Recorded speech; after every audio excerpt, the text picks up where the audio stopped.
Hello students. आज हम history का चैप्टर 1 यूरोप में राष्ट्रवाद का उदय पढ़ेंगे। सबसे पहले इसमें एक पिक्चर दिखाई गई है। फ्रेडरिक सारियो ने ये पिक्चर 1848 में बनाई थी। ये उनके सपनों का एक संसार था जो जनतांत्रिक और सामाजिक गणतंत्र से मिलकर के बना था। इसमें यूरोप और अमेरिका के लोग दिखाए गए हैं जो सबसे आगे हैं। सबसे आगे इसमें संयुक्त राज्य अमेरिका और स्विट्ज़रलैंड जो तब तक राष्ट्र राज्य बन चुके थे, मतलब एक नेशन बन चुके थे, उन्हें दिखाया गया है।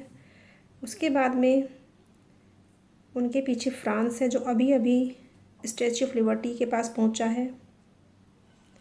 उसके पीछे जर्मनी है।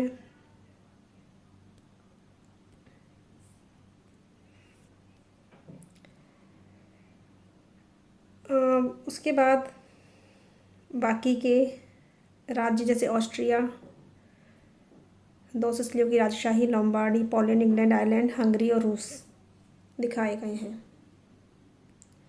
फिर हम इसी पिक्चर पर वापस आते हैं तो हमें ऊपर गॉड दिखाई दे रहे हैं जो इन्हें ब्लेसिंग दे रहे हैं। मतलब गॉड भी चाहते हैं कि जो सपनों का जो संसार है वो जनतांत्रिक मूल्यों के आधार पर ही बने। नीचे हमें कुछ अवशेष दिखाई दे रहे हैं जो ये बताते हैं कि राजतंत्र से संबंधित संस्थाओं की ये अवशेष हैं। मतलब राजतंत्र या मोनार्की खत्म हो चुकी है।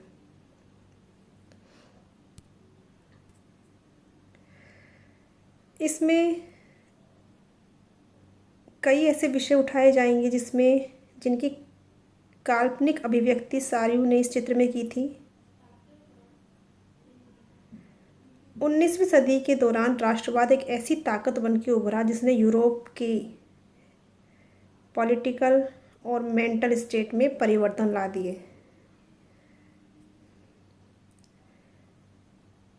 और यूरोप में बहुराष्ट्रीय वंशीय साम्राज्य के स्थान पर राष्ट्र राज्यों का उदय हुआ। इसमें ऐसे आधुनिक राज्य के लिए विचार विकसित हो रहे थे जिसमें प्रभुसत्ता एक केंद्रीय शक्ति के पास हो और राष्ट्र के पास में अपना एक परिभाषित क्षेत्र हो। अब इसमें जो रहने वाले नागरिक हैं जो इस राष्ट्र के अंदर रहेंगे उनमें साझा पहचान का भाव होना चाहिए। उनका एक साझा इतिहास और एक साझा विरासत होनी चाहिए, क्योंकि ये जो चीज़ें हैं, साझा पहचान का भाव, एक साझा इतिहास और विरासत, ये हमारे अंदर राष्ट्र के प्रति भक्ति पैदा करती हैं और एक राष्ट्र को राष्ट्र बनाने में इनका सबसे ज़्यादा योगदान होता है।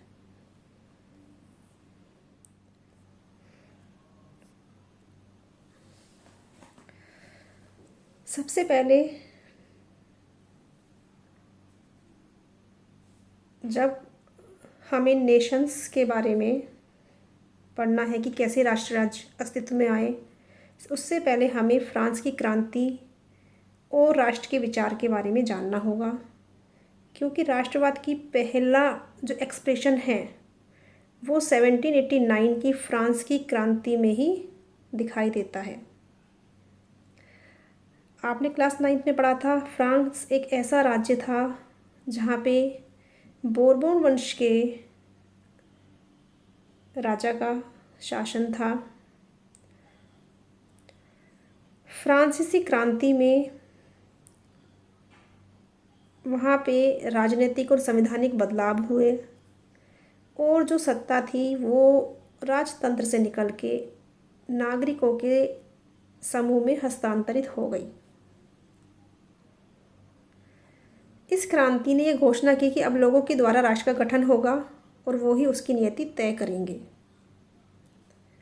तो हम कह सकते हैं कि राष्ट्रवाद की जो पहली अभिव्यक्ति है वो फ्रांस की क्रांति में दिखाई देती है।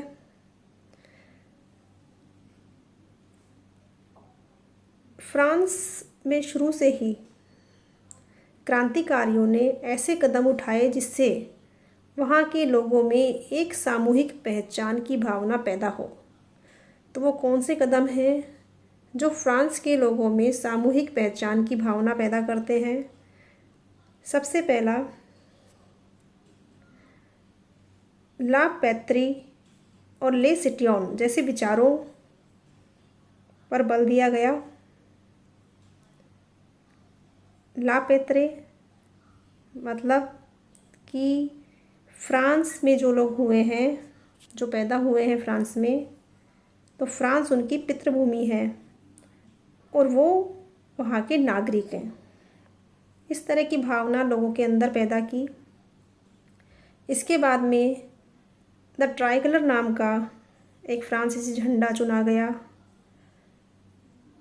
एस्टेट जनरल का चुनाव सक्रिय नागरिकों के द्वारा किया जाने लगा और उसका नाम बदलकर नेशनल असेंबली कर दिया गया।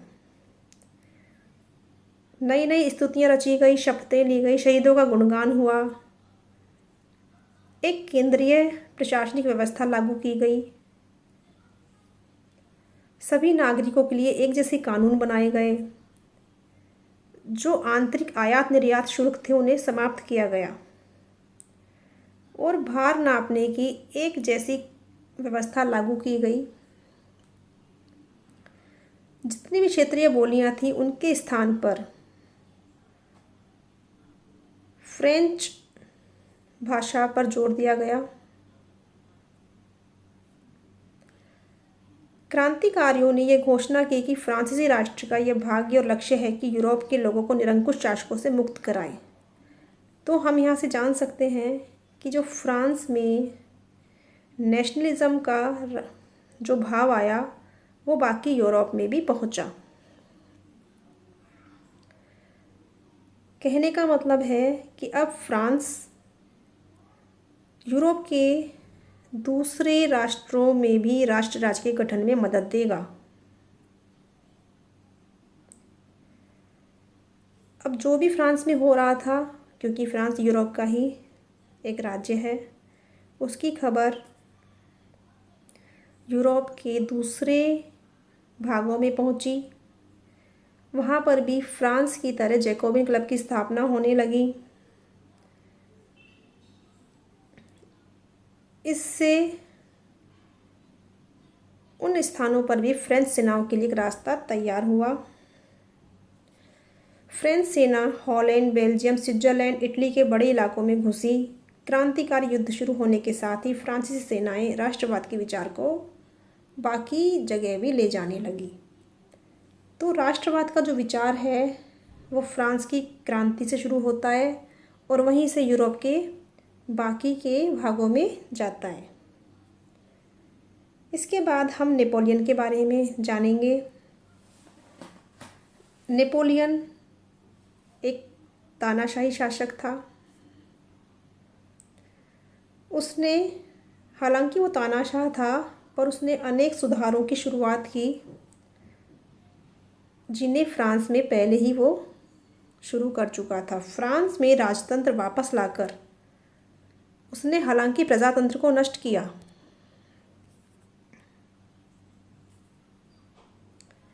पर फिर भी उसने प्रशासनिक क्षेत्र में क्रांतिकारी सुधार किए।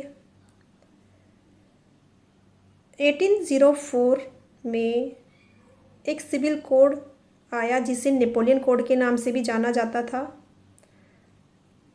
इस पर एक क्वेश्चन पूछा जाता है नेपोलियन के सिविल कोड पर, इसके बारे में आपको जानकारी होनी चाहिए। तो इस सिविल कोड में जन्म पर आधारित जो प्रिविलेजेस थी, जो विशेष अधिकार थे, उन्हें समाप्त किया गया। दूसरा, कानून के सामने सभी बराबर हैं ये माना गया। संपत्ति के अधिकार को सुरक्षित बनाया गया।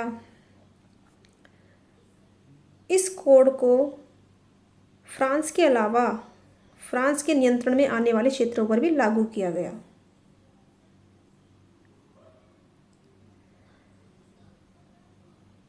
सामंती व्यवस्था को इस कोड के द्वारा समाप्त किया गया। किसानों को भू दासत्व से मुक्ति दिलाई गई।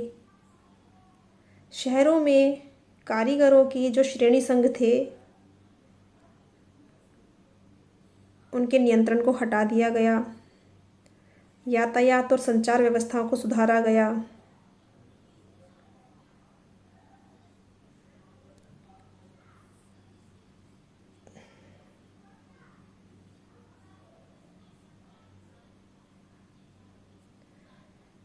हालांकि नेपोलियन ने काफ़ी सुधार किए। उसके जीते हुए इलाकों में जिन इलाकों को उसने जीता था वहाँ के जो स्थानीय लोग थे फ्रांसीसी शासन के प्रति उनकी मिली जुली प्रतिक्रियाएं थी। कुछ उसे पसंद करते थे, कुछ नापसंद करते थे। शुरुआत में कई जगह पर जैसे हॉलैंड, स्विट्ज़रलैंड, कई जगह पर फ्रांसीसी सेनाओं का स्वतंत्रता का तोहफा देने वालों की तरह स्वागत किया गया। लेकिन धीरे धीरे ये साफ होने लगा कि जो नई प्रशासनिक व्यवस्थाएं हैं वो उनकी जो राजनीतिक स्वतंत्रता है उनकी कीमत पर मिली है।